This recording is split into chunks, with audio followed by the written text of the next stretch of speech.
My own son screamed in my face on my 70th birthday, "Old man, the house, the car, everything's mine now. Sign it over." I just smiled and quietly transferred it all to him. For 2 weeks, he lived like a king in his new palace. Then he discovered the one single detail he completely forgot to check, and it destroyed everything he thought was his forever. Before continuing, subscribe to the channel and write in the comments what time it is in your region right now. My name is Rufus Harrison. I'm 70 years old, and I live in Scottsdale, Arizona. Spent 40 years building houses with my own two hands before selling my construction company 4 years back for a nice retirement. I always thought a man's legacy was what he built and who he raised. Turns out I was only half right about that.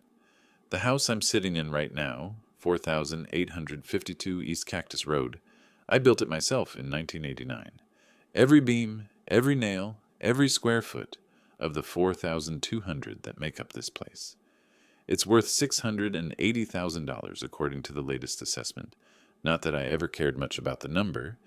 It was supposed to be home, a place where family meant something. My son Brandon is 38. He wasn't always the man who sits across from me now at my birthday dinner, fork in hand, cold calculation in his eyes. I remember when he was 7, running to meet me after work, covered in dust from playing in my workshop. He wanted to be just like his old man, he'd say. Wanted to build things, create things, make people happy with solid work and honest effort. That boy is gone now, has been for 4 years, ever since he met Danielle. Danielle is beautiful, I'll give her that. Long dark hair, perfect smile, the kind of woman who turns heads when she walks into a room. But I learned something in construction. The prettiest facades often hide the weakest foundations. She moved into my house with Brandon 2 years ago. It was supposed to be temporary, just until they got on their feet. That's what they said anyway. I believed them because I wanted to believe them. Because Brandon was my son, and you don't turn away family when they need help. But tonight, on March 15th, my 70th birthday, I'm seeing something I didn't want to see. We're sitting around my dining room table, the one I made from reclaimed oak when Brandon was born.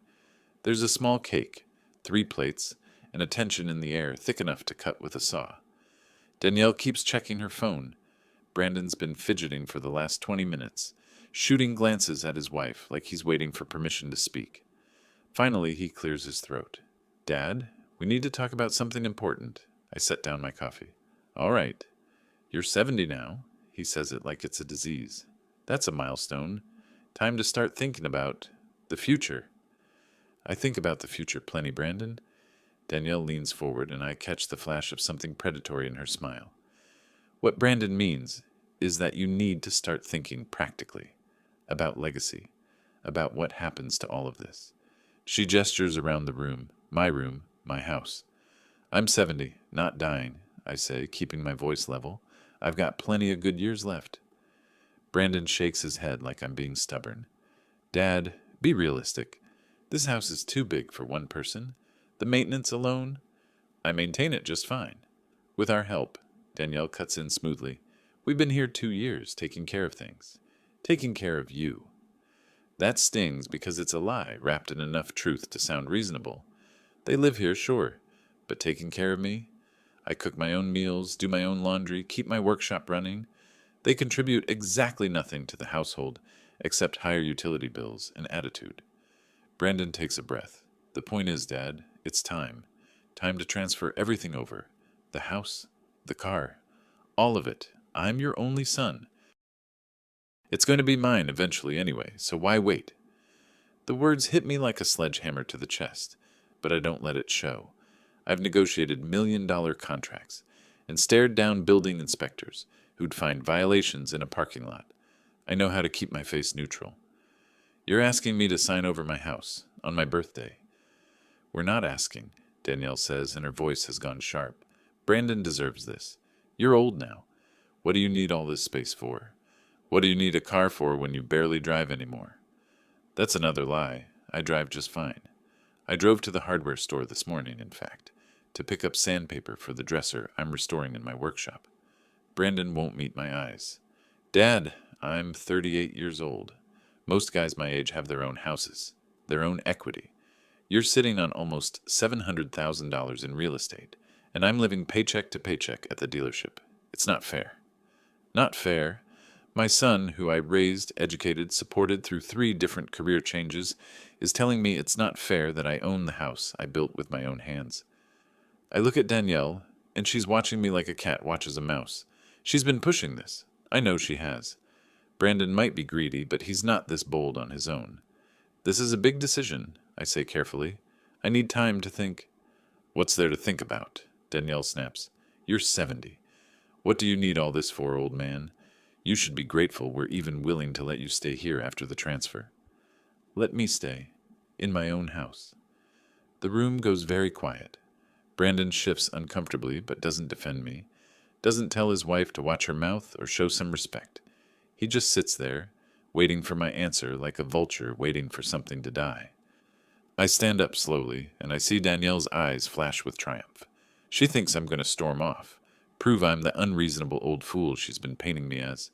Instead, I smile. I'll think about it, I say quietly. Give me a few days. The triumph in her face wavers, replaced by confusion. Brandon blinks. Really? He asks. Really. It's a big decision. I want to do right by you, son.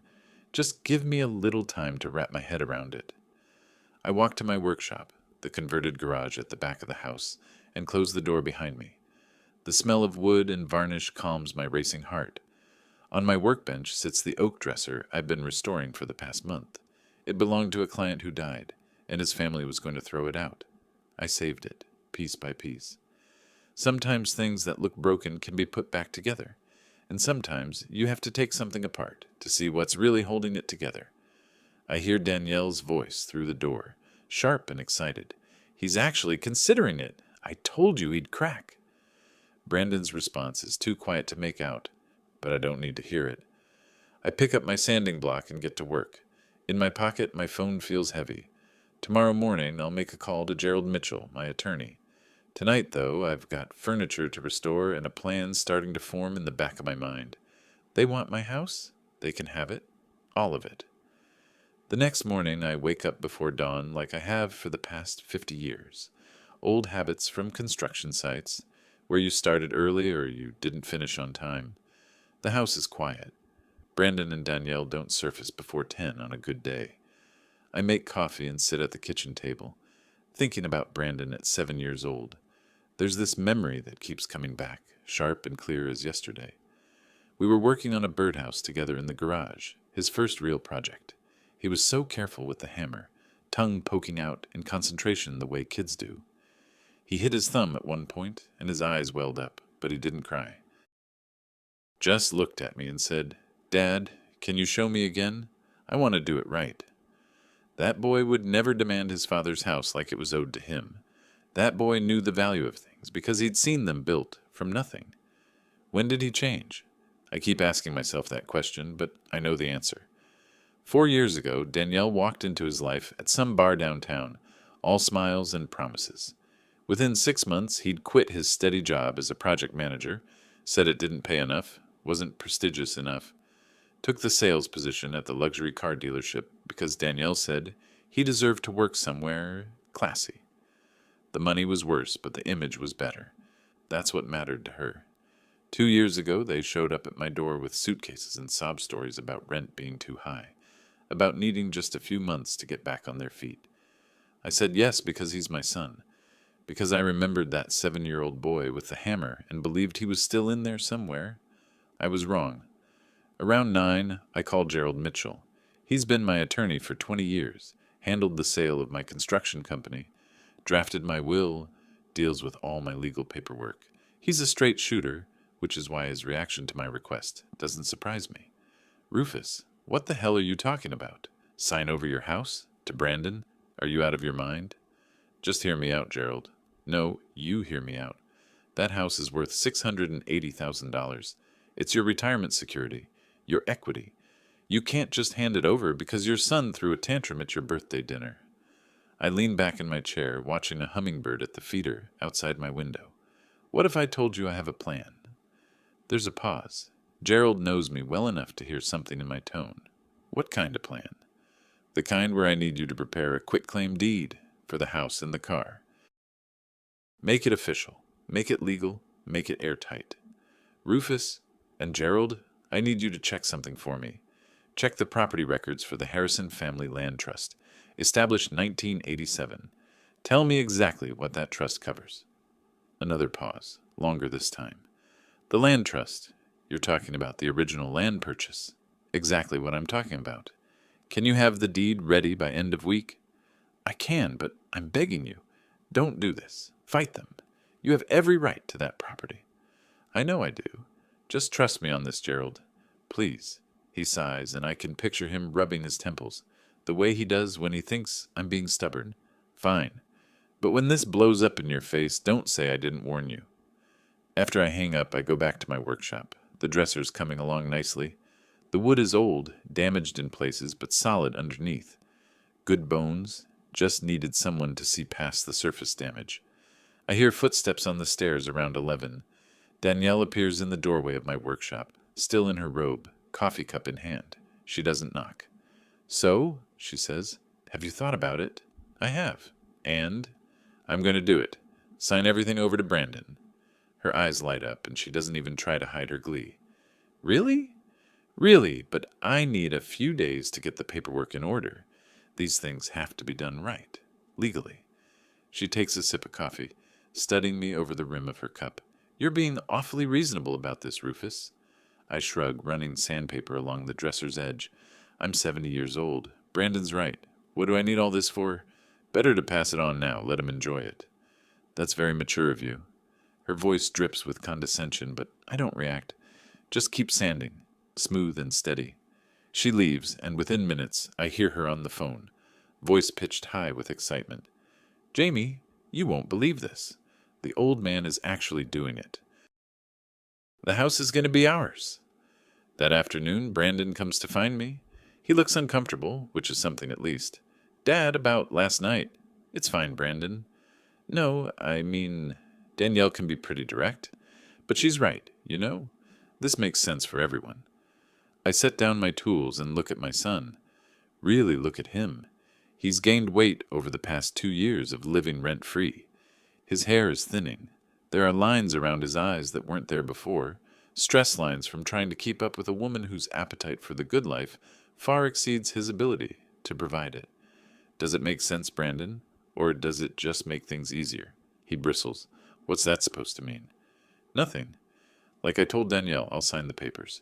Give me until the end of the week. He relaxes, and I see relief flood his face.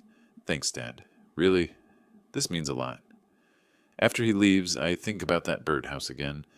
We'd finished it together, and he'd been so proud. Insisted on painting it himself. Wouldn't let me help. It wasn't perfect. The paint was uneven, one side slightly crooked, but it was his. He'd earned it. This house, though, he hasn't earned this. Neither of them has. And maybe that's the real problem. Over the next few days, I watch them, really watch them. Danielle is already shopping online for new furniture. She leaves her laptop open on the kitchen counter, and I see her browsing listings for luxury SUVs. Brandon talks on the phone about his property and his equity, practicing the words like he's trying them on for size. They're planning their future in my present, and they don't even have the grace to hide it. Gerald calls me 3 days later. The deed is ready. Rufus, last chance to change your mind. I'm not changing my mind. Did you check the land trust? I did. And I understand now what you're doing. It's brilliant. But it's also risky. If they figure it out before, they won't. Brandon never paid attention to the details. That's always been his problem. And the other thing, the mortgage? I smile, even though he can't see it. Already handled. October last year, 6 months ago. $520,000 against the property. Commercial investment loan. It's all documented, all legal, all public record for anyone who bothers to look. Gerald laughs, but it's not a happy sound. You're either crazy or you're a genius. I honestly can't tell which. Maybe both. Set up the signing for next week. April 1st seems appropriate, don't you think? April Fool's Day. You have a twisted sense of humor, Rufus. I learned from the best contractors in the business. Sometimes you have to let a structure collapse to rebuild it properly. That evening I finished restoring the dresser. It's beautiful now, the oak grain rich and warm under the new finish.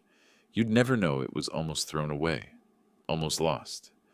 I run my hand over the smooth surface and think about foundations, about structures, about the difference between owning something and deserving it. Brandon and Danielle are in the living room, planning their housewarming party. I can hear Danielle's voice, excited and sharp. After the papers are signed, we can finally make this place our own. Get rid of all his old junk. Update everything. I sit in my workshop, surrounded by my tools, my projects, my life's work, and I smile. They want the house. They can have it. Every single square foot, every obligation, every consequence. Let's see how much they enjoy their inheritance when they realize what they've actually inherited. The game is just beginning, and they don't even know they're playing. The morning after my call with Gerald, I wake to the sound of Danielle's voice echoing through the house. She's on the phone again, and she's not bothering to keep her voice down. No, seriously, Jamie, by next week it'll all be ours. The old man is finally seeing reason. We're getting the deed transferred, everything official. Can you believe it took this long? I lie in bed, staring at the ceiling I installed myself 36 years ago. Every beam, every joint, every piece of drywall, I remember putting it up. And now I'm listening to someone who contributed nothing talk about it, like she built it herself. The interesting thing about being underestimated is that people stop watching what they say around you. They think you're beaten, so they don't bother hiding their true nature anymore. It's like watching a play where the actors forget there's an audience. I get up, make my coffee, and settle into my usual spot at the kitchen table. Brandon stumbles in around 10, hair messy, still in his pajamas. He doesn't say good morning, just opens the fridge, pulls out a beer at 10 in the morning, and leans against the counter. So, Dad, when are we signing those papers? Gerald's preparing everything. Should be ready by week's end. Good. He takes a swig of beer. Danielle and I have been looking at some upgrades. This kitchen is pretty dated, you know? The cabinets alone are probably from the 90s. 2003, actually. I built them myself. He shrugs like that doesn't matter. Well, they're old. We're thinking marble countertops, new appliances, maybe knock out that wall to open up the space. I sip my coffee and say nothing. Just watch him gesture at my kitchen, planning its destruction like he's some home renovation expert. He's never built anything in his life. Can't even hang a picture frame straight. Danielle appears, perfectly made up despite it being early morning. She's in workout clothes that cost more than most people's monthly grocery bill, though I've never seen her actually work out. Brandon, did you ask him about moving his workshop stuff out of the garage? Workshop stuff, I say quietly. You mean my tools? Whatever. She waves her hand dismissively. That garage could be a proper game room. Or a home gym, but not with all that sawdust and old furniture everywhere. I built that workshop over 30 years ago. Every tool in there I've earned, maintained, used to create things that last. The dresser I'm currently restoring is worth $3,000 when it's finished, more than she's contributed to this household in 2 years. But I don't say any of that. I just nod slowly, like I'm considering her suggestion. I'll think about it. She smiles, satisfied, and turns to Brandon. See? He's being reasonable now. Finally. After they leave, off to look at furniture they can't afford, I sit in the quiet house and think about what I've just witnessed. The casual disrespect. The assumption that my life's work is just stuff to be cleared out. The complete lack of gratitude for 2 years of free housing. Something shifts inside me. It's not anger exactly. It's colder than that. Clearer, like a lens coming into focus. I drive to Gerald's office downtown. It's in one of those older buildings with real character, solid construction from when people still built things to last. His secretary, a woman named Martha, who's worked there longer than I've known Gerald, waves me back. Gerald's office is exactly what you'd expect from a lawyer who's been practicing for 30 years. Wood-paneled walls, law books, framed diplomas. He looks up when I enter, and I can see the concern in his eyes. Rufus, sit down. The papers are ready, but I'm asking you one more time. Did you check the land trust? He sighs and slides a folder across his desk. I did. The Harrison Family Land Trust, established in 1987 when you purchased the property. The trust owns the land. The house was built on trust property. And what does the quitclaim deed transfer? The structure only. The improvements to the land, not the land itself. He leans back in his chair. Rufus, this is clever, but it's also dangerous. If Brandon finds out, he won't. Brandon never reads the fine print, never has. When he bought his first car, he didn't even read the contract, just signed where they told him to. Gerald pulls out another document. And this other matter, the mortgage you took out 6 months ago, $520,000 against the property. For my workshop expansion, commercial investment loan, all perfectly legal. It's legal, yes. But Rufus, when you transfer the property with a quitclaim deed, all encumbrances transfer too. Brandon will inherit not just a house, but a house with a $520,000 mortgage attached to it. I know. The monthly payment is $4,200. I know that too. Gerald studies me for a long moment. What's Brandon's monthly income? Last I heard, around $3,800 from the dealership, some months less, depending on commissions. So he can't afford the mortgage payment. No, he can't. And the car you're transferring? That's the Lexus, correct? The one I've been driving for 2 years, yes. Gerald pulls out yet another document. According to the records, that vehicle is on a lease, not owned outright. Monthly payment of $850. Early termination penalty of $18,500. I smile. Funny how that works. Rufus, this is... He pauses, searching for the right word. This is ruthless. No, Gerald. Ruthless would be kicking them out on the street. This is educational. They wanted my assets. They get my assets. All of them, including the parts they didn't bother to check on. He shakes his head, but I can see a small smile tugging at the corner of his mouth. When do you want to do this? Soon. This week, if possible. I want it done before they have time to reconsider or ask questions. April 1st is the earliest I can schedule with Patricia Wright, the notary. She has an opening that afternoon. April 1st. April Fool's Day. I can't help but appreciate the irony. Perfect. Set it up. Gerald gathers the documents into a neat stack. You know, in all the years I've known you, I've never seen you be vindictive. I'm not being vindictive, Gerald. I'm being precise. There's a difference. I leave his office and drive to the bank, the same Chase branch where I've done business for 25 years. The mortgage officer, a young woman named Sarah, greets me with professional courtesy. Mr. Harrison, how can I help you today? I need to confirm some details on my mortgage, the one I took out 6 months ago. She pulls up my account. Yes, the commercial property loan. $520,000 against your residence at East Cactus Road. And that loan is currently in good standing? Absolutely. You've made all payments on time. The next payment of $4,200 is due on the 1st of May. And if ownership of the property transfers, what happens to the mortgage? She adjusts her glasses, reading the screen. The mortgage stays with the property. When someone takes ownership via deed transfer, they assume all existing encumbrances unless explicitly stated otherwise in the transfer documents. So the new owner becomes responsible for the payments? Exactly. Would you like me to explain the process? No, thank you. I just wanted to confirm. I drive home slowly, taking the long route through Scottsdale. The spring desert is beautiful this time of year, wildflowers blooming, the air still cool in the mornings. I pass houses worth millions, built by people who probably never swung a hammer in their lives. Money bought those houses, not skill or sweat. My house isn't the biggest or the fanciest, but I built it. That means something. Or at least, it used to mean something to me. Now I'm starting to wonder if meaning is just another thing that can be taken if you're not careful. When I get home, Brandon and Danielle are in the living room with magazines spread across the coffee table. Furniture catalogs, car brochures, home improvement publications.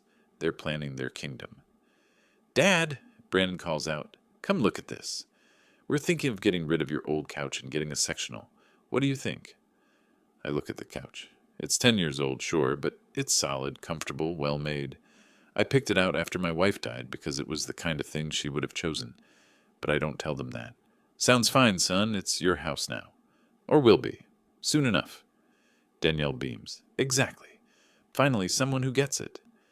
I go to my workshop and close the door. The dresser is nearly complete now. Just needs a final coat of finish and some new hardware.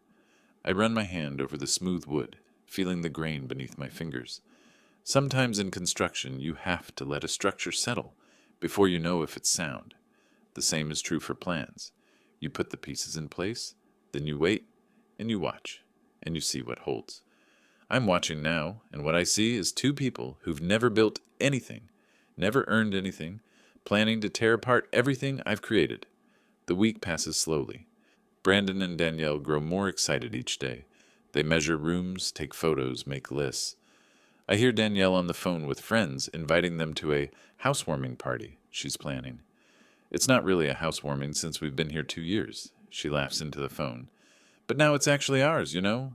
Might as well celebrate properly. I keep working on the dresser, piece by piece, detail by detail. Precision work. The kind of work that requires patience and attention to detail.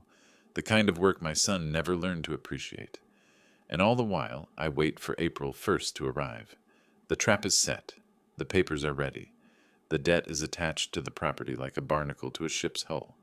They think they're taking my house. What they don't realize is I'm giving them exactly what they asked for. Nothing more, nothing less. Every single piece of it. April 1st arrives with perfect Arizona spring weather.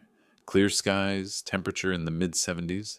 The kind of day that makes people forget that summer will turn this place into an oven in a few months. Brandon is up early for once, actually wearing a button-down shirt instead of his usual dealership polo.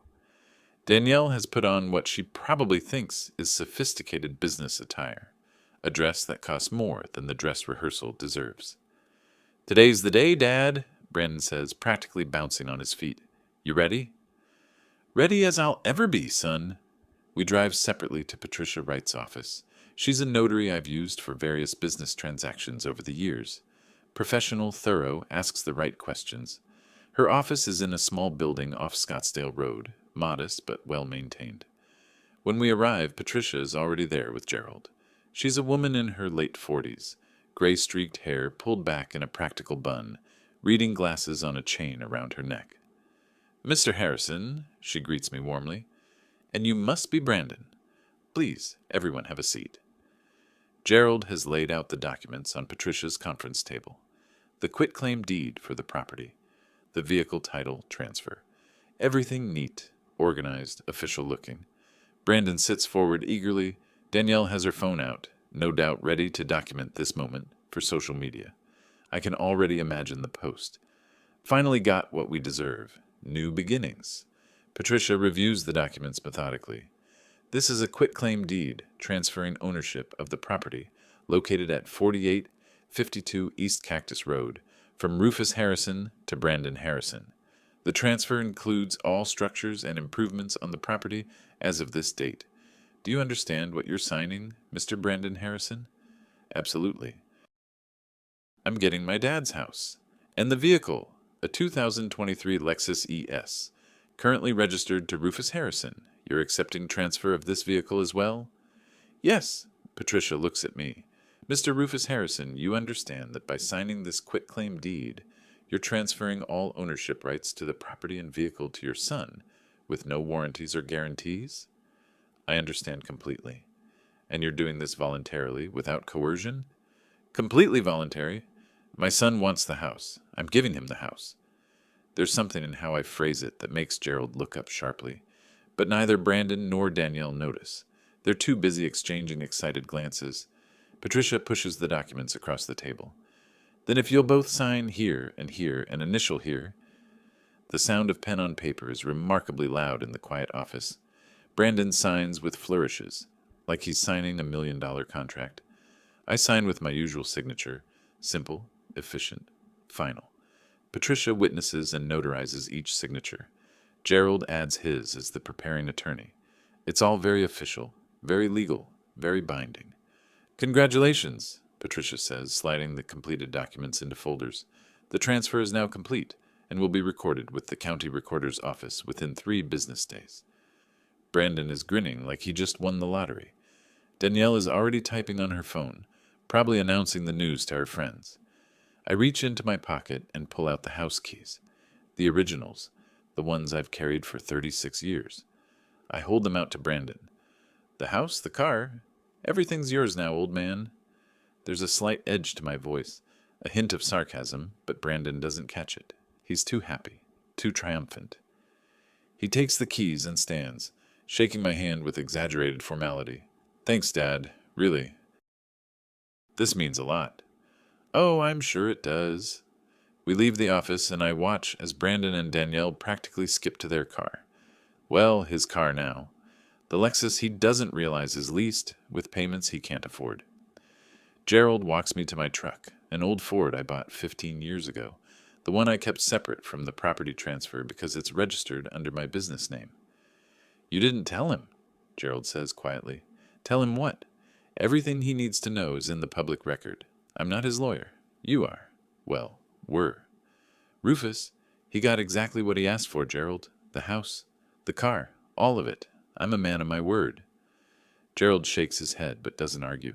When do you think it'll hit him? The bank sends payment reminders 2 weeks before they're due. He should get his notice in about 3 weeks. And when he does, then we'll see what my son is really made of. I drive home. No, drive to what used to be my home, taking the scenic route again. I'm in no hurry to get back to a place where I'm now a guest in my own house. When I arrive, Brandon's car, my old Lexus, is parked in the center of the driveway, taking up the prime spot. My truck gets relegated to the side, near the street. Small gesture, but telling. Inside, Danielle is already on the phone again. Yes, we'll have it here.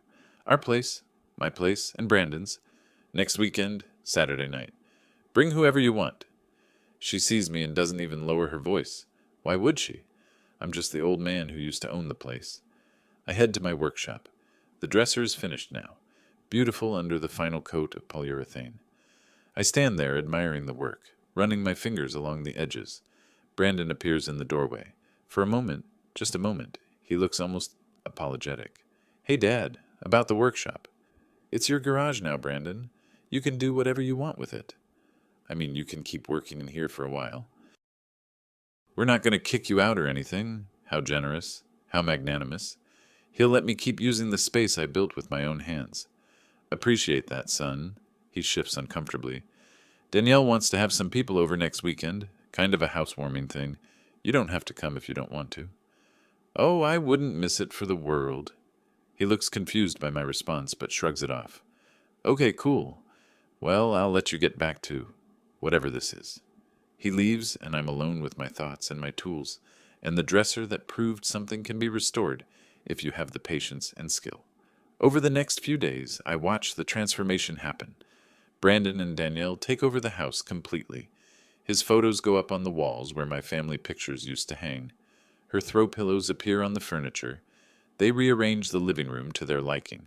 And through it all, I say nothing. Just observe, take note, and wait. The housewarming party is scheduled for 10 days after the signing. Danielle sends out invitations, actual printed invitations, to about 30 people. The theme, apparently, is new beginnings. I find one of the invitations left on the kitchen counter.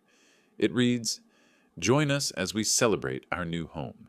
Brandon and Danielle Harrison request the pleasure of your company. Our new home. Not the home we're grateful to have inherited, or the home Brandon's father built. Just our new home, like it materialized out of thin air specifically for them. I'm sitting in my workshop, their garage, working on a new project when I hear it. Danielle talking to someone on the phone, voice echoing through the open window. Of course I'm excited. We finally got rid of all his old junk. Well, most of it. He's still got that workshop in the garage, but Brandon says we'll deal with that eventually. Maybe convert it to a home gym or something actually useful. Something actually useful. 40 years of tools, projects, craftsmanship, not useful. That's when I understand something crucial. This isn't about the house or the money or the possessions. This is about respect, or rather, the complete lack of it. They don't just want what I've built. They want to erase that I built it at all. I think about the mortgage payment that's coming due, about the car lease they don't know about the land trust that makes the entire property transfer essentially meaningless. Because without land rights, you can't sell, can't leverage, Can't do anything except own a structure sitting on someone else's property. And I smile. Because the beautiful thing about constructions is that you learn to think in layers. Foundation, framing, systems, finish work. Each layer supports the next, and if one layer is compromised, the whole structure becomes unstable. I've spent my whole life building things properly, from the ground up, with solid foundations. Brandon and Danielle are about to learn what happens when you try to build a castle on someone else's land, using someone else's money, with someone else's debt around your neck. The housewarming party is in 3 days.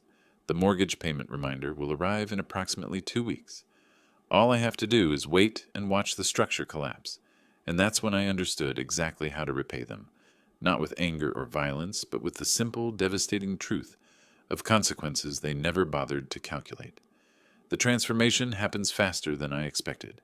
Within a day of signing the papers, Brandon starts acting like he built the place himself. The morning after the transfer, I'm in the kitchen making coffee when he walks in. Doesn't say good morning, just opens the fridge, pulls out my orange juice, the expensive kind I buy because it doesn't have added sugar, and drinks straight from the carton. Brandon, there are glasses. It's my house now, Dad. My fridge.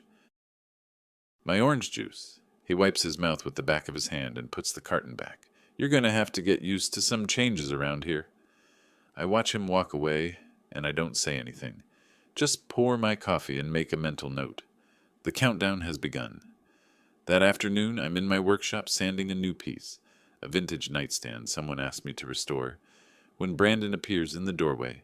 Hey, Dad, can you keep it down in here? Danielle's trying to work. Work. Danielle hasn't had a job in over a year. What she's doing is browsing furniture websites and texting her friends about her new house. I'll be as quiet as I can, son. Yeah, well, we're going to need to talk about this space anyway. Danielle has some ideas about converting it. Converting it to what? She's thinking a home gym, or maybe a media room. We haven't decided yet. I set down my sandpaper and look at him. Really look at him. This workshop has been here for 30 years, Brandon, and now it's time for something new? Progress, Dad. You should try it sometime. He leaves before I can respond. I stand there among my tools, my projects, my life's passion, and feel something cold settle in my chest. Not anger, something sharper, more focused. Let him have his moment. The clock is ticking. 2 days later, I come home from the hardware store to find my truck has been pushed to the side of the driveway, practically on the lawn. The Lexus, Brandon's Lexus now, sits in the center spot, gleaming under the Arizona sun. Inside, the living room has been rearranged. The photos of my family that used to hang on the walls are gone, replaced with framed prints Danielle bought online. Modern art, abstract shapes that probably cost more than they're worth. What happened to my photos? I ask, finding Danielle in the kitchen. She doesn't look up from her laptop. They're in your room. This is our space now. We need it to reflect our style. Our style. Mass-produced prints from a website versus photos of my actual family. Where's the picture of Brandon's mother? The one that used to be above the fireplace? That old thing? She waves dismissively. It was dated. The frame didn't match our aesthetic. I feel my jaw tighten, but I keep my voice level. That picture was from our wedding day. Yeah, well, it was kind of depressing, don't you think? Your dead wife watching us all the time. The words hit like a physical blow, but I don't give her the satisfaction of seeing it land. I just nod slowly and walk to my room. The photo is there, propped against the wall, not even hung up. My wife's smile, captured 42 years ago, now relegated to a corner like unwanted furniture.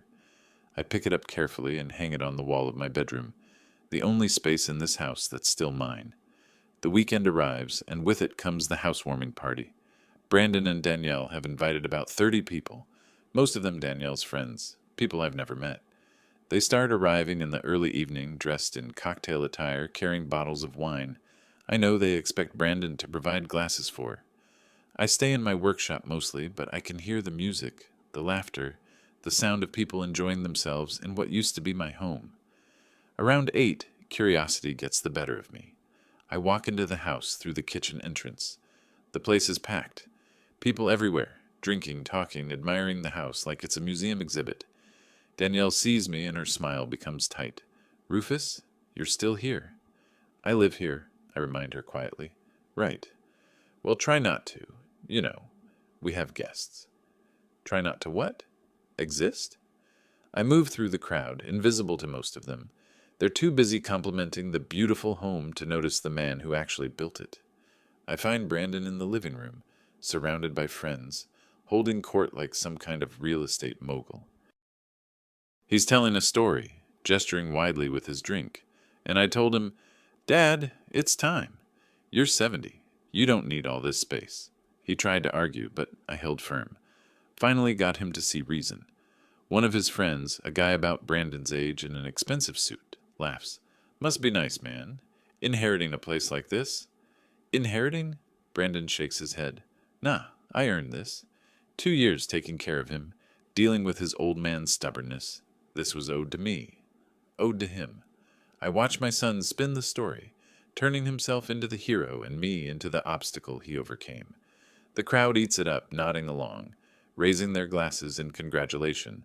A woman I don't recognize asks, So where's your dad staying now? Brandon gestures vaguely. Oh, he's still here. We're letting him stay in one of the spare rooms. We're good like that. Letting me stay in my own house. In the spare room, when I've been sleeping in the master bedroom for 36 years until they asked me to move out last week to make room for their proper master suite. One of the guests spots me standing in the doorway. Is that him? Brandon turns, sees me, and his expression shifts. For just a second, he looks almost embarrassed. Then he recovers, putting on a big smile. Dad, come meet everyone. These are our friends. He emphasizes the our slightly. Everyone, this is my father, Rufus. We're kind enough to let him stay with us. Kind enough. The laughter that follows is polite but awkward. Some of the guests shift uncomfortably, probably wondering why the old man is being treated like a charity case in what they assume is his son's house. I smile, nod, and retreat back to my workshop. Behind me, I hear Danielle's voice, too loud and cheerful. He's fine. Honestly, he's happier in his little workshop anyway. Gives him something to do. My little workshop, the space where I've built furniture that's outlasted most marriages. Where I've taught myself skills that most people can't even appreciate anymore. Little. I sit at my workbench and check my phone. There's a text message from the bank, sent earlier today. Reminder, your mortgage payment of $4,200 is due in 2 weeks, on the 1st of next month. Please ensure sufficient funds are available. But it's not my mortgage anymore, is it? The property transferred. The mortgage went with it. By now, the bank's system should have updated the ownership records, which means Brandon should be getting this notice soon. Very soon. I smile in the quiet of my workshop while the party rages on in my house. Let them celebrate. Let Brandon play king of the castle. Let Danielle redesign everything to her taste. The bill is coming due. 3 days after the party, I'm working on the nightstand when my phone buzzes. It's a text from the bank, my personal notification since I set up the mortgage originally, but there's a second notification, an automated system update. Property ownership change confirmed. New owner will receive payment notifications directly. I set down my tools and wait. It doesn't take long. 2 days later, I see the mail carrier drop off a large envelope. Official looking. Bank logo visible through the window. It's addressed to Brandon Harrison at this address. I'm in my workshop when I hear Brandon come home from work. I hear the front door open, the rustle of mail being picked up. Then silence. Long silence. Through the window, I watch his face as he tears open the envelope. I can't see exactly what he's reading, but I don't need to. I know every word of that letter. I wrote the original mortgage application after all. The countdown has reached 0, and Brandon has no idea that the bomb he's holding has already started ticking. I don't have to wait long for the explosion. Brandon comes into my workshop like a storm, the bank letter crumpled in his fist. His face has gone pale, the kind of pale that happens when someone's blood pressure drops suddenly.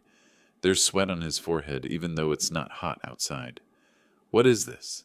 His voice cracks on the last word. I look up from my sanding, calm as Sunday morning. What is what, son? He slams the letter down on my workbench, right on top of the nightstand I'm working on. This letter from Chase Bank saying I owe them $520,000, saying I have a mortgage payment due in 2 days. I pick up the letter carefully, smooth out the wrinkles, and read it like I'm seeing it for the first time. Oh, that. Yes, that's the mortgage on the house. What mortgage? You never said anything about a mortgage. I set the letter down and pick up my sandpaper again. Brandon, I gave you the house. The whole house. Everything that comes with it. You said it was paid off. You said... I never said it was paid off. You assumed it was paid off. Big difference. I keep my voice level, almost bored. The mortgage is public record. Anyone can look it up at the county recorder's office. You chose not to. His hands are shaking now, actually trembling. He picks up the letter again, reading it like the words might change if he looks hard enough. $4,200. Due in 2 days. That's more than I make in a month. Yes, I imagine it would be. Monthly payments can be challenging. Monthly? His voice goes up an octave. This is monthly? Well, yes. That's how mortgages work, Brandon. Monthly payments until the loan is satisfied. In this case, you've got about 27 years left on the term. The color that drained from his face earlier comes rushing back. But now it's red. Anger red. You did this on purpose. This is some kind of sick trap. I finally stop sanding and look at him directly. I gave you exactly what you demanded. The house. You said you wanted it. I signed it over. The mortgage comes with the property when you accept transfer via quitclaim deed. That's standard real estate law. Quitclaim, what does that even mean? It means you accepted the property as is, with all existing encumbrances and obligations. Your lawyer explained this when you signed. Didn't you have a lawyer present? His mouth opens and closes like a fish gasping for air. Gerald was there. Your lawyer. I thought. Gerald was my lawyer, representing my interests, not yours. You should have had your own legal representation. I pick up my sandpaper again. But you were in such a hurry to get the house. I suppose reading the fine print seemed unnecessary. Danielle appears in the doorway, phone in hand, face flushed with anger. What is going on? Brandon, why are you yelling? Brandon turns to her, and I watch him struggle to form words. When he finally speaks, his voice is strangled. There's a mortgage on the house. $520,000, $4,200 a month. Danielle's face goes through a fascinating series of changes. First confusion, then disbelief, then something like horror as the math catches up with her. 4,000, but you only make 3,800 a month? I know. How are we supposed to pay that? I don't know. They're both looking at me now, and I return to my work like their financial crisis is a mild inconvenience I'm too polite to mention. You can't do this, Danielle shrieks. This is fraud. This is elder abuse or something. I set down my sandpaper with exaggerated patience. Danielle, I'm 70 years old. Brandon is 38. He demanded I transfer my property to him. I complied. The mortgage is legitimate, properly recorded, and entirely legal. In what way is that elder abuse? You tricked us. I gave you what you asked for.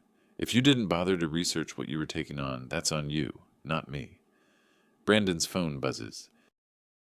He looks at it, and somehow his face gets even paler. There's another letter, at the front door, from some leasing company. I watch him practically run from the workshop. Danielle follows, her heels clicking frantically on the concrete. I count to 20, then walk to the doorway where I can see them standing at the front door, Brandon holding another envelope. This one he opens more slowly, like he's afraid of what's inside. Smart man. Too late, but smart. When he finishes reading, he turns to look at the Lexus in the driveway, his beautiful Lexus, the car he's been showing off to his friends, the car he parked in the center spot like a trophy. It's leased, he says flatly. The car is leased. Danielle grabs the letter from him. $850 a month, and there's a transfer penalty of $18,500? That's what it says. So we don't even own the car? No, we own the right to make lease payments on the car. Brandon's voice has gone hollow. Or we can pay $18,500 to terminate the lease early. Danielle's face transforms into something ugly. She whirls on me, still standing in my workshop doorway. You absolute. Careful, I say quietly. This is still technically your house now, but it's still my workshop, and I'd appreciate civil conversation. Civil? Civil? You just destroyed us. No, Danielle, you destroyed yourselves. I merely handed you the rope. You're the ones who tied it around your necks. Brandon slumps against the wall, both letters clutched in his hands. He looks like he might be sick. 4,000. 200 plus 850. That's $5,050 a month. I don't make that much. I can't. He stops, breathing hard. We can't afford this. We can't even come close. No, I agree. You can't. So what are we supposed to do? I shrug and turn back to my workbench. That's your problem now, son. You wanted to be the man of the house. Time to figure out how to pay for it. But the first payment is due in 2 days. I'd suggest you start figuring out a plan. Banks don't like late payments. Neither do leasing companies. I hear Danielle's sharp intake of breath, the kind that comes right before crying or screaming, the sound of Brandon sliding down the wall to sit on the floor, the rustle of papers as he reads the letters again, like maybe he missed some loophole, some escape clause. There isn't one. I made sure of that. From my workshop, I pick up my phone and send a text to Gerald. They receive the notices. His reply comes back immediately. How'd they take it? About as well as you'd expect. The show has begun. I set my phone down and return to my sanding. Outside, I can hear Danielle's voice rising, sharp and accusatory. Brandon's quieter, defeated, trying to calm her down. Their panic is almost musical, a symphony of consequences playing out exactly as I knew it would. And in my workshop, surrounded by tools I've used for decades and projects that will outlast both of them, I smile. The house isn't the only thing that needs a solid foundation. People do too. And Brandon's about to learn what happens when you build your castle on someone else's land, using someone else's money, without bothering to read the blueprints. The real lesson hasn't even started yet, but it's coming, just as surely as that mortgage payment is due in 48 hours, and I'll be right here, in my workshop, waiting to see what he does next. The next morning, Brandon is gone before I wake up. Danielle, too. I find a note on the kitchen counter in Brandon's handwriting. Going to see a lawyer. Don't touch anything. Don't touch anything. In my own house. The irony would be funny if it weren't so predictable. I make my coffee and settle into my workshop. The nightstand is nearly complete, just needs hardware installed. I'm selecting drawer pulls when my phone rings. It's Gerald. Rufus, I just got a very interesting call from Thomas Bradley. Know who that is? Should I? He's a real estate attorney. Brandon hired him. Apparently your son wants to explore his legal options. I smile into my coffee. Did Mr. Bradley have any insights? He asked me if the quitclaim deed was legitimate. I confirmed it was. Then he asked about the mortgage. I told him it's properly recorded and legally binding. He got very quiet after that. I imagine he did. Rufus, Brandon's going to figure out he can't just walk away from this. That's the point, Gerald. That's exactly the point. Around noon, I hear voices in the driveway. Through the window, I see Brandon and Danielle with a man in his 50s, well-dressed, carrying a briefcase. They're standing next to a sedan with a real estate company logo on the door. A realtor. They're trying to sell the house. I watch them walk the property, the realtor taking notes, nodding, pointing at features. Brandon is animated, gesturing, probably spinning some story about his inheritance. Danielle keeps her distance, arms crossed, clearly still furious. They don't come into the workshop, don't even acknowledge I exist. Which is fine. I can hear everything through the open window anyway. 4 bedrooms, 3 baths, completely renovated kitchen, Brandon is saying. Built in 1989, so it's got that solid construction you don't see anymore. The realtor, a woman with sharp eyes and professional demeanor, is making notes on her tablet. And you said you've owned it for how long? Just transferred into my name recently. Family property. My father built it. I see. And is your father amenable to the sale? Brandon hesitates. It's not his decision anymore. The property is mine. The realtor nods, but doesn't look convinced. I'll need to pull the title records before we list. Standard procedure. Make sure everything's clear. Of course, of course. How soon can we get this on the market? Assuming the paperwork checks out, we could list by end of week. Properties in this neighborhood move fast. You're looking at probable sale price around $670,000 to $700,000. I see Brandon's eyes light up. He's doing the math. $700,000 minus the $520,000 mortgage leaves him with around $180,000, enough to pay off the lease penalty, Buy a cheaper house somewhere else, maybe have some left over. It's a good plan. Almost would work, except for one small problem. The realtor is thorough. 2 days later, Brandon storms into my workshop, phone in hand, face red with anger. What is the Harrison Family Land Trust? I look up from installing the drawer pulls on the nightstand. It's a land trust, established when I bought this property back in the 80s. Pretty standard estate planning tool. The realtor says we can't sell the house because we don't own the land it's sitting on. That's correct. What do you mean that's correct? How can you not own the land under your own house? I set down my screwdriver and turned to face him fully. Brandon, when I bought this property in 1987, I set up a family land trust to hold the land itself. Then I built the house on that land. The trust owns the ground. The structure, what you now own, sits on trust property. But that doesn't make sense. You can't separate them. You absolutely can. In fact, it's done all the time. Land trusts, ground leases, mineral rights, separations. There are lots of ways to split property ownership. Danielle appears behind him. So what does this mean? It means, I say calmly, that Brandon owns a house sitting on land he doesn't control. He can't sell the property without land rights. He can't leverage it. He can't do much of anything except maintain it and pay the mortgage. Brandon's face goes from red to white. You planned this. All of it. The mortgage, the lease, the land trust. You set this up to trap us. I set it up to protect my property, which I did 38 years ago when you were a baby. The land trust has been in place since 1987. Public record, just like the mortgage. All you had to do was look. Nobody looks at that stuff. Maybe they should. I pick up my screwdriver again, especially before demanding someone sign over $680,000 in real estate. The realtor's voice carries from the driveway. She's on the phone, probably with her office. Can't list it. Ownership is split between the structure and the land. The son owns the building, but the father owns the ground through a trust. It's unmarketable in current condition. Danielle makes a sound like a wounded animal. We can't sell it.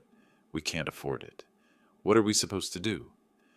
I suppose you could ask the trust's beneficiary for permission to sell, though I imagine they'd want a significant cut of any proceeds. Brandon stares at me.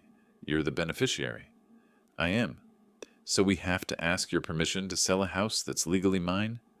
The structure is legally yours. The land is legally the trust's. You want to sell? You need both. Simple real estate law. He turns and walks out, Danielle following, both of them stunned into silence. I hear them in the driveway explaining to the realtor that there's been a complication. They'll need to call her back. That evening, I'm washing dishes when I hear them fighting in the living room. The walls in this house are solid. I built them myself. But when people are yelling, sound carries. This is your fault, Danielle shrieks. You didn't read anything. You just signed whatever he put in front of you. I trusted him. He's my father. Your father just destroyed us. We owe more than we make. We can't sell. We can't pay. Brandon, what are we going to do? There's a long silence. Then Brandon's voice, smaller, defeated. I don't know. I dry the last plate and put it away. The kitchen is spotless, organized, exactly how I like it. My corner of peace in a house that's descending into chaos. My phone buzzes. Text from Gerald. Bradley called again. Wanted to know if there's any way to contest the trust. I told him it's been in place for 38 years. Properly filed, completely legal. He hung up pretty quickly. I text back. How long until foreclosure proceedings start? Bank usually waits 30 days after first missed payment, so about 2 more weeks if he doesn't pay by the 1st. 2 weeks. Brandon has 2 weeks to figure out what I already know. He has no way out, no escape. No clever solution that doesn't involve coming to me, hat in hand, asking for help. And when he does, we'll have a very different conversation than the one we had at my birthday dinner. The days that follow are almost painful to watch. Almost. Brandon tries everything. He calls every friend he has asking for loans. I hear him through the walls, his voice getting more desperate with each call. Just $5,000, man. I'll pay you back. I swear. Please. Nobody's lending him $5,000. Not with his track record. He picks up extra shifts at the dealership, comes home exhausted, checks his bank account obsessively. Danielle has stopped speaking to him except to make demands. Did you get the money? Did anyone call back?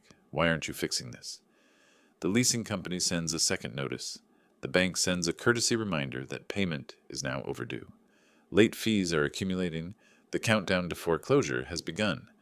I watch it all from my workshop, calm as still water.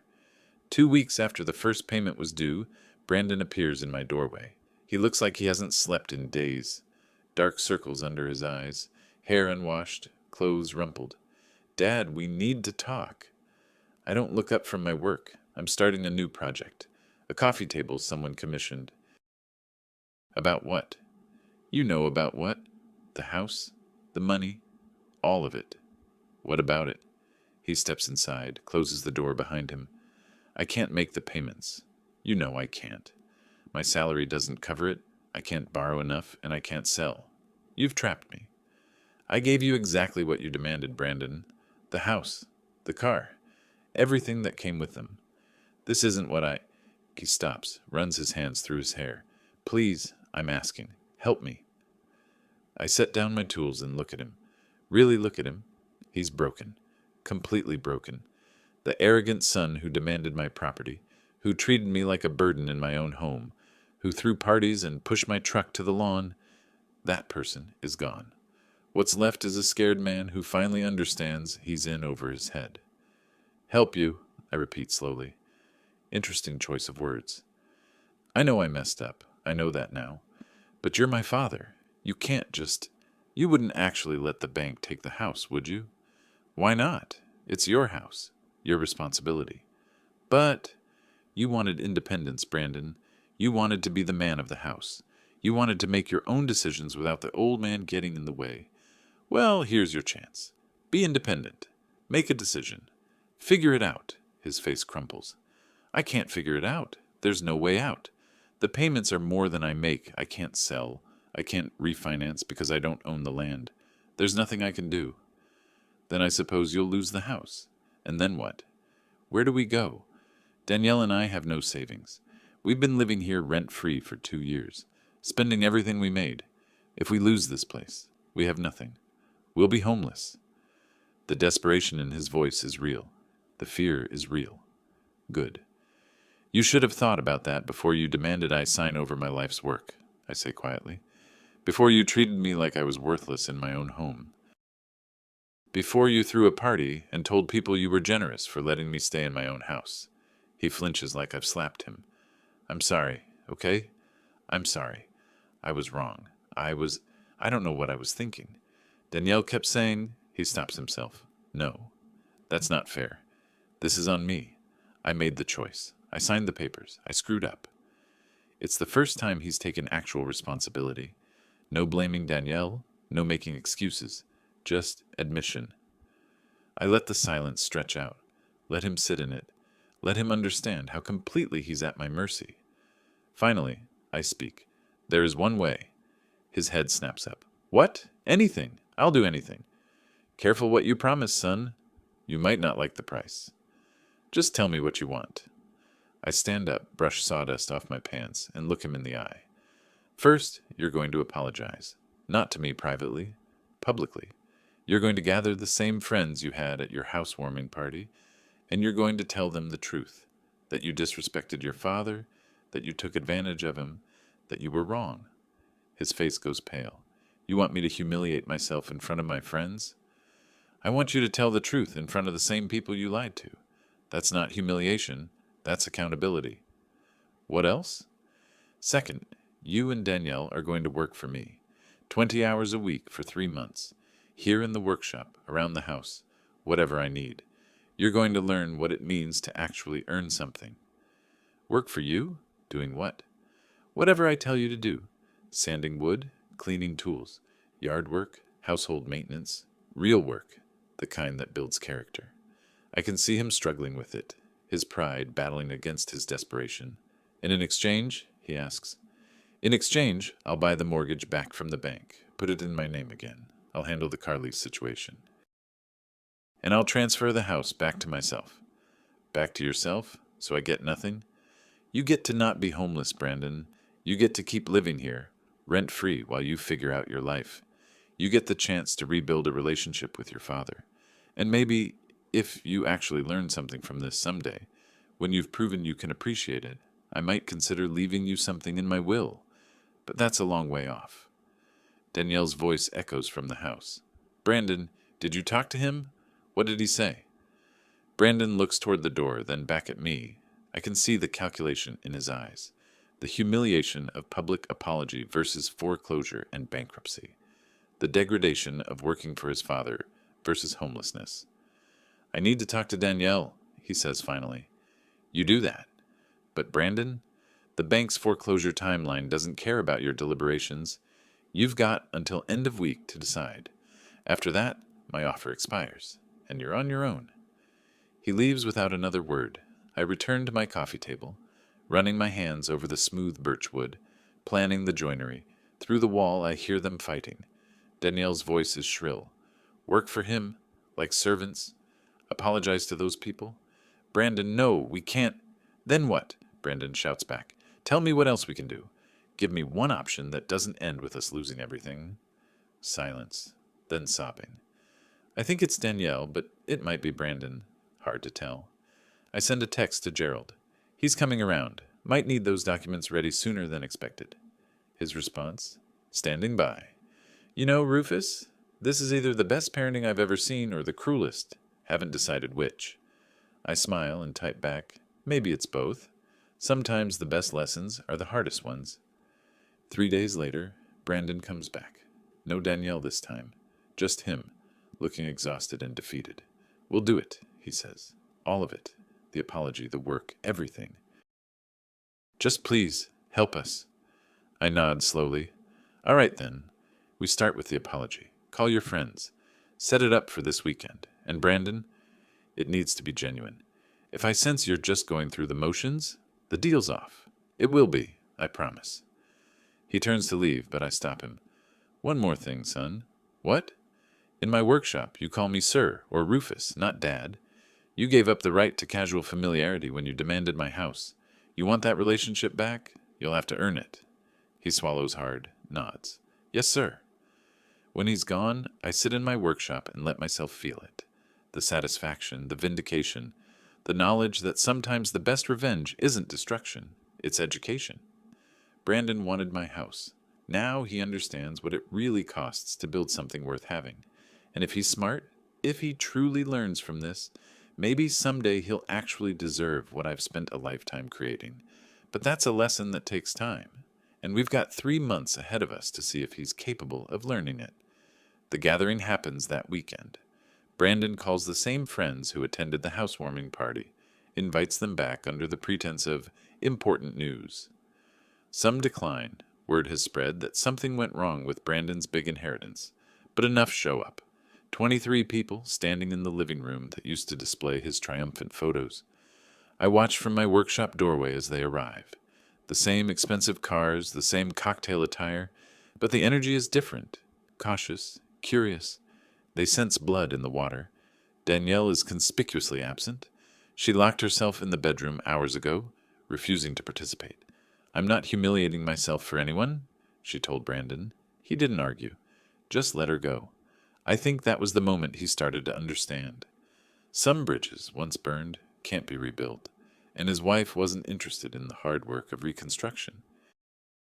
Brandon stands in the center of the room, next to the fireplace where my wedding photo used to hang. His hands are shaking slightly. I can see the sweat on his forehead from here. Thanks for coming, he starts, voice unsteady. I know this is weird, calling you all back so soon after... He swallows hard. After I lied to you. The room goes silent. Someone shifts uncomfortably. A glass clinks against a coaster. 2 months ago, at my 70th birthday, my son demanded I sign over my house and car, I say, stepping into the room. All eyes turn to me. He told me I was too old to need them, that he deserved them, that it was time. Brandon's face is red, but he doesn't interrupt. I signed the papers, gave him exactly what he asked for, and when he threw a party here, in this room, he told all of you that he'd earned this house, that it was owed to him for taking care of me. The friend in the expensive suit, the one who congratulated Brandon, looks away. What he didn't tell you, I continue, is that the house came with a $520,000 mortgage, that the car was leased, not owned, that he couldn't make the payments, that he couldn't sell the property because he only owned the structure, not the land beneath it. Murmurs ripple through the crowd. Shock. Understanding. Some people look at Brandon with something like pity, others with contempt. My father set a trap, Brandon says quietly. Every word looks like it costs him something, and I walked right into it because I was greedy and stupid and disrespectful. I treated him like he was worthless, like his work, his life, his home meant nothing compared to what I wanted. His voice cracks. He's not performing. This is real pain. I called him old man to his face, pushed his truck onto the lawn, told guests he was lucky we let him stay. I erased his family photos and replaced them with mine. I planned to kick him out of his own workshop. Brandon looks at me, and there are actual tears in his eyes. I forgot who taught me how to hold a hammer, who taught me right from wrong, who built everything I was trying to steal. The room is absolutely silent. No one even breathes. My father didn't destroy me. I destroyed myself. And he's giving me a chance, one chance, to learn from it, to actually earn something for the first time in my life. Brandon turns to the crowd. I'm sorry I lied to you. I'm sorry I made you part of my self-centered fantasy. And I'm sorry you had to come here to watch me admit what a fool I've been. He sits down heavily on the couch. Spent. Done. One by one, the guests leave. Some nod to Brandon in passing. Others avoid eye contact. The friend in the expensive suit pauses at the door. Man, I don't know whether to respect you or feel sorry for you, he says. Feel whatever you want, Brandon replies. I'm just trying to do the right thing. Finally. When they're all gone, I walk over to where Brandon sits, head in his hands. That was harder than I thought it would be, he says without looking up. Good things usually are. Tomorrow morning, 8 a.m., wear clothes you don't mind getting dirty. We're starting with the basics. How to properly sand a piece of furniture. Yes, sir. The next morning, Brandon shows up at 7:45. Early. Wearing old jeans and a t-shirt I haven't seen in years. One I gave him for his 21st birthday. I hand him a piece of medium grit sandpaper and point to the coffee table I've been working on. Start with the legs. Always sand with the grain, never against it. Consistent pressure, smooth strokes. He takes the sandpaper and gets to work. Danielle appears in the doorway an hour later, arms crossed, face tight with anger. This is ridiculous. Brandon, we don't have to do this. We can just... Just what? Brandon doesn't stop sanding. Declare bankruptcy? Live on the street? Danielle, there is no other option. Either we do this or we lose everything. I didn't sign up for manual labor. You signed up for a free ride on my father's hard work. Well, the ride's over. Time to actually contribute something. She storms off. I hide my smile behind my coffee cup.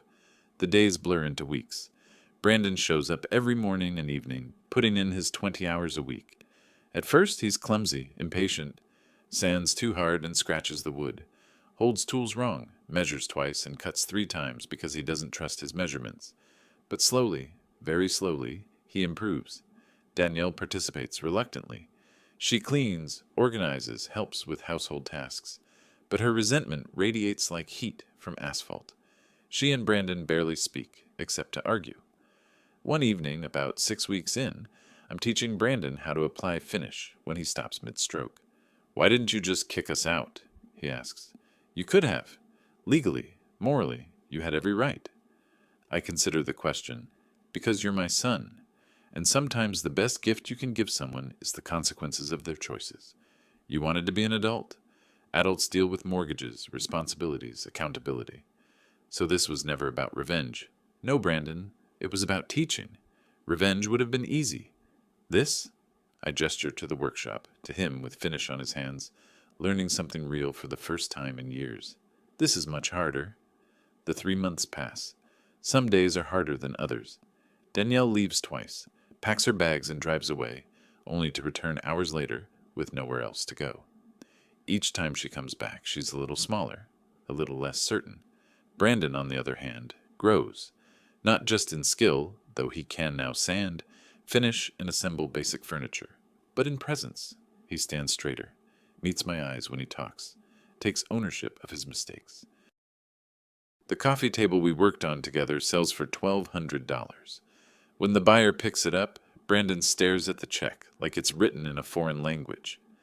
"We made that," he says almost reverently, "with our hands.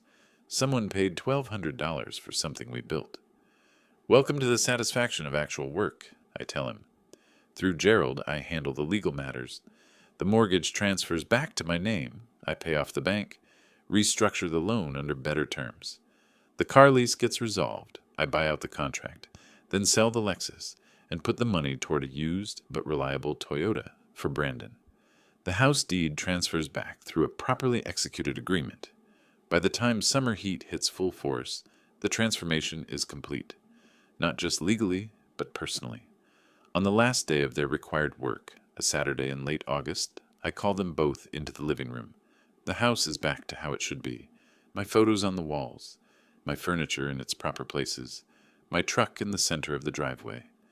Brandon and Danielle sit on the couch, waiting. Danielle looks exhausted, defeated.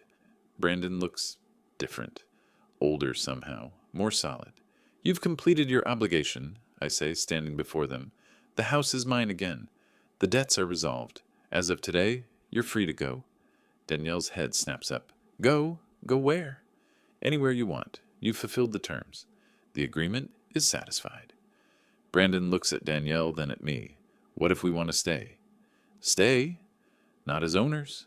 Not demanding anything. Just living here, paying rent, contributing to household expenses, being part of a family." He pauses. "If you'll have us." I study him carefully, looking for the manipulation, the angle, the hidden agenda. But all I see is a man who's been broken down and rebuilt, asking for a second chance. "Rent would be $800 a month. You handle your own expenses. You keep your room clean and contribute to household maintenance. And you respect that this is my home, not yours." "Yes, sir. All of it." I turn to Danielle. She's not looking at me. She's looking at her hands, folded in her lap, defeated. "And you, Danielle?" "I don't have anywhere else to go," she says quietly. It's not acceptance, it's surrender. But maybe that's a start. Then you can stay. Same terms. That evening I prepare a small dinner. Nothing fancy, just pasta, salad, bread. We eat in the dining room, the three of us, in silence at first. Then Brandon speaks. "Dad," he catches himself. "Sir, thank you for not giving up on me, for teaching me what I should have learned a long time ago." "What did you learn, Brandon?" He thinks for a moment. "That everything worth having costs something. Time, effort, respect, humility. You can't just demand things and expect them to appear. You have to earn them, build them, prove you're worthy of them." I nod slowly. And that the person who built something has more right to it than the person who just wants it. That respect isn't automatic just because you share blood. It has to be maintained, nurtured, protected. "One more thing," I add. "What else?" Brandon looks at Danielle, then back at me. That sometimes the hardest lessons are the most important ones, and that a good father doesn't just give his son everything he wants. He teaches him how to earn what he needs. I feel something loosen in my chest, something that's been tight since that birthday dinner months ago.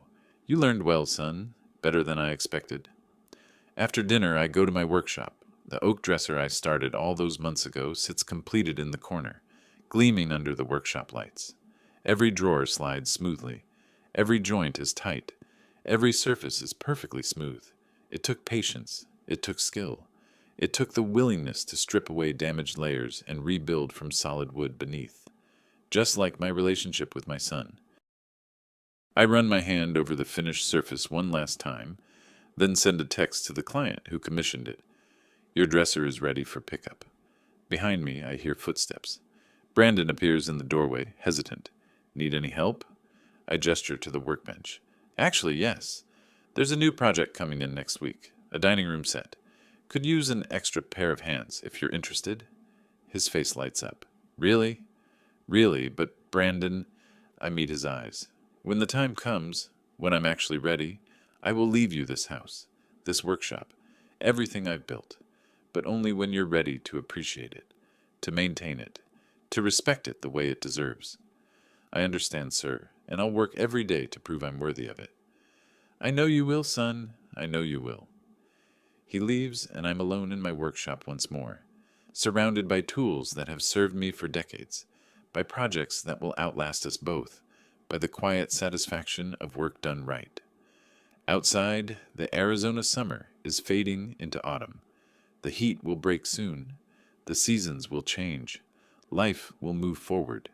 And in this house that I built with my own hands, on land that I protected with careful planning, I'll continue doing what I've always done, creating things that last, teaching lessons that matter, and proving that sometimes the best revenge isn't destruction, it's education. And the best inheritance isn't money or property, it's wisdom, earned the hard way through sweat and consequence, and the humbling process of learning that some things can't be demanded, only earned. I pick up a piece of sandpaper and begin work on a new project, smiling in the quiet of my workshop. Some things I've learned are worth the wait.